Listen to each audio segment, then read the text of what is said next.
अगर प्रभु का रोज चरणामृत पिया जाए और संतों के चरित्र सुने जाए तो अहंकार नष्ट हो जाएगा। कहते ना, ऊंट जब पहाड़ के नीचे जाता है तो पता लगता है। अब बकरी के पास रहेगा तो अपने को बहुत बड़ा देखेगा, और जब पहाड़ के पास जाएगा तो उसको अपने आप समझ में आएगा। ऐसे ही जब हम भक्तों के चरित्र पढ़ते हैं तो लगता है इनकी ऐसी, मैं क्या हूं, अपने आप समझ में आने लगता है। तो यदि हम संतों का जो पावन चरित्र है, जैसे भक्तमाल जी है, रसिकनन्यमाल है, ऐसे ग्रंथ है, रोज एक भक्त का चरित्र पढ़े तो भक्त चरित्र श्रवण से हमारा अहंकार नष्ट हो जाता है।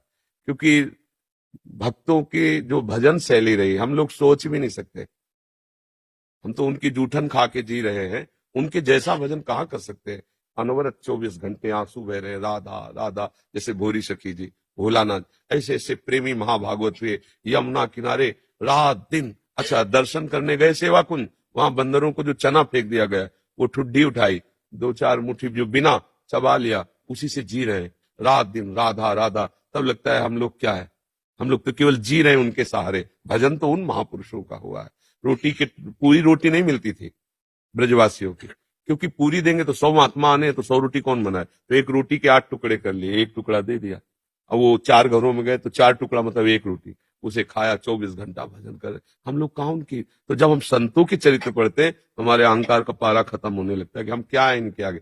अब जैसे अपने से नीचे को देखें तो लगता है हम तो भजन करते हैं, हम तो ऐसे हैं। और जब अपने से ऊंचे देखे तो लगता है हमारा भजन क्या है इनके आगे। तो सदैव भक्ति मार्ग में ऊपर की तरफ देखना चाहिए, बड़े महापुरुषों को देखना चाहिए, उससे अहंकार नष्ट हो जाता है। भक्तों का नाम स्मरण, भक्तों का चरित्र भक्ति को मजबूत करता है, भक्ति को प्रकाशित करता है, और भक्ति में अहंकार रोग न लग जाए वो सावधान रखता है। जब हम किसी भक्त का समर्पण देखते हैं तब लगता है यार देखो, ऐसे भी भक्त हुए कि साधु रूप में भगवान आए तो आरा चला दिया, मुहूर्त ध्वज का चेत। यहाँ यहाँ हमारी दशा क्या है कि हर चीज अपनी है, गाएंगे जरूर, तन मन धन सब तेरा, क्या लागे मेरा, पर अगर प्रभु कुछ ऐसा तो फिर नहीं होगा। जब सब कुछ समर्पित है तो आपको अभी गला उतार दे, ऐसा समर्पण। तो जब उनका चैत्र सुनते तो लगता मेरा क्या समर्पण है, मैं तो समर्पण के बहाने अपनी वासनाओं की पूर्ति कर रहा हूं। समर्पण तो इन महापुरुषों का हुआ जो आरा चलवा दिया, प्रभु के लिए अपने प्यारे पुत्र पर आरा चला। ऐसा त्याग, ऐसा समर्पण।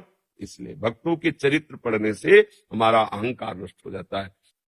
प्रभु के नाम से भी महामहिम भक्तों की नामावली गान से होता है। 1,00,000 बार हरि हरि बोले और एक बार किसी भक्त का सुमिरन कर ले तो भगवान उसे 1,00,000 बार हरि हरि से भी ज्यादा फल देते हैं।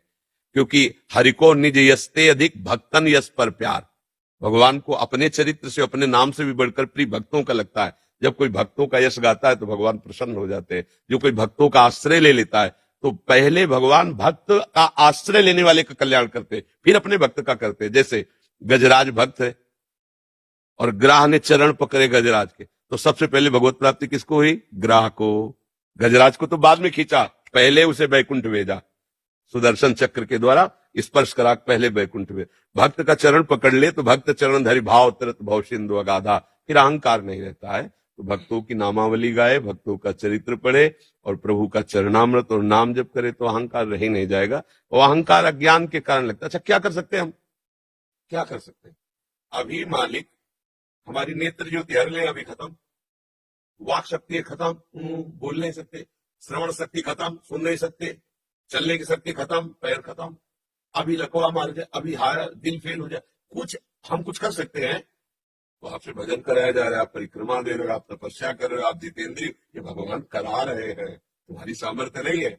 इसलिए जब ज्ञान हो जाता है तो अहंकार नहीं रहता। तो जब तक अभिमान रहता है तब तक फिर अच्छी भक्ति नहीं होती।